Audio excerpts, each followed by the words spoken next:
नाज़रीन अॻिते वधंदे अव्हांखे ॿुधाईंदा हलूं त गुलाब लिगारी भरपासे में बरसात जी तबाहकारियुनि बाद एक हफ़्तो गुज़री वञण बावजूद ॻोठनि जो शहरनि सां राब्तो बहाल न थियो आहे, जॾहिं त बिजली अञा ताईं बंदि आहे ऐं कैंपुनि में वेठल मुतासिरनि जी कंहिं बि चूंडियल नुमाइंदे या इंतज़ामी अमलदार सार न लधी आहे। इन हवाले सां वीडियो लिंक ते मौजूद आहे आवाज़ न्यूज़ जो रिपोर्टर अब्दुल गफ़ार लिगारी। जी अब्दुल गफ़ार। गुलाब लिगारी भरपासे में जगह बरसात पई है जगह काफ़ी दिन खां जारी हुई, काल ताईं जारी हुई।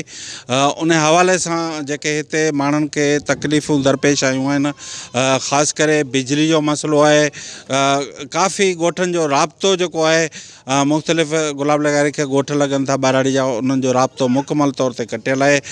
रस्तनि में पानी बेहिजी वियो आहे ऐं काफ़ी माण्हू जेके लॾ पलाण उतां करे हिते गुलाब लिगारी शहर जे हाई स्कूल ऐं प्राइमरी स्कूलनि में जेके वेठल आहिनि, काफ़ी अञा ताईं हिते बिजली जो निज़ाम गुलाब लिगारी भरपासे में बहाल न थी सघियो आहे।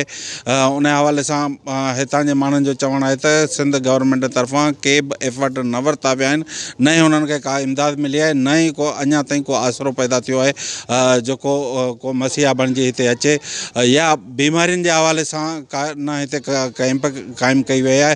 काफ़ी ॿारड़ा कैंपुनि में अञा ताईं बीमार ऐं बुख ऐं बदहाली जो शिकार आहिनि। जी।